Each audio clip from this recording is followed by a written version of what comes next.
ஒரு புது பைக் வாங்குறப்போ அதோடைய ஃபஸ்ட்டு ஸ்டார்ட் சவுண்டு நமக்கு ஒரு ஸ்பெஷல் ஃபீலிங். பட் அந்த ஸ்மூத்னஸ் ரொம்ப நாள் நீடிக்கணுமா? ஒரு முக்கியமான ப்ராடக்ட் ஆட் பண்ண மறக்கவே கூடாது. இந்த வண்டி பாருங்கள், வெறும் 1400 கிலோமீட்டர் தான் ஓடிருக்கு. இதில் நம்ம ஆட் பண்ண போகிற ப்ராடக்ட் தான் நேனோ லூப். புது பைக்கில் நேனோ லூப் சேர்த்தா இன்ஜின் ப்ரொடக்ஷன் வேறு லெவலில் இருக்கும்.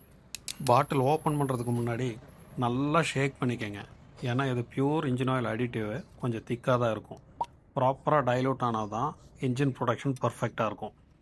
நேனோ லூப் ஆட் பண்ணுறதுனால அப்படி என்னப்பா பெனிஃபிட்னு கேட்டால், நேனோ லூப்பில் இருக்கிற மைக்ரோஸ்கோபிக் பார்ட்டிகல்ஸ் இன்ஜினோட மெட்டல் பார்ட்ஸை ஒரு சூப்பர் ஸ்மூத் லேயராக கவர் பண்ணும்.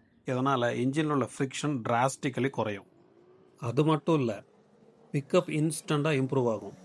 மைலேஜ் அப் டு 30% வரை இம்ப்ரூவ் ஆகும். இன்ஜின் சவுண்டு சாஃப்டாக இருக்கும். ஹீட் கண்ட்ரோல் நல்லாவே இருக்கும். அதே மாதிரி இன்ஜின் தேய்மானம் பார்த்தா 80% வரை குறையும். புது வண்டியில் ஃபஸ்ட்டு 500 கிலோமீட்டர்ஸில் தான் இன்ஜின் பார்ட்ஸ் செட் ஆகுது. அந்த நேரத்தில் இன்ஜின் ப்ரொடெக்ஷன் கரெக்டாக கொடுத்தா வண்டியோட லைஃபு பெர்ஃபார்மன்ஸ் ரெண்டுமே வேறு லெவலில் இருக்கும். உங்கள் வண்டிக்கு எவ்வளோ நேனலூப் ஊற்றணும் தெரிஞ்சுக்கணுமா?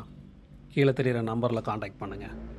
நேனலூப் ஆட் பண்ணதுக்கப்புறம் வண்டியை ஸ்டார்ட் பண்ணி ஒரு 10 மினிட்ஸ் ஐட்லிங்கில் நிப்பாட்டுங்க. ஸ்மார்ட் ரைடர்ஸ் எல்லாம் இப்போ நேனோலூப் ஆட் பண்ண ஆரம்பிச்சிட்டாங்க. நீங்களும் ஆட் பண்ணுங்கள். உங்கள் ரைடிங் எக்ஸ்பீரியன்ஸை நெக்ஸ்ட் லெவலுக்கு கொண்டு போங்க.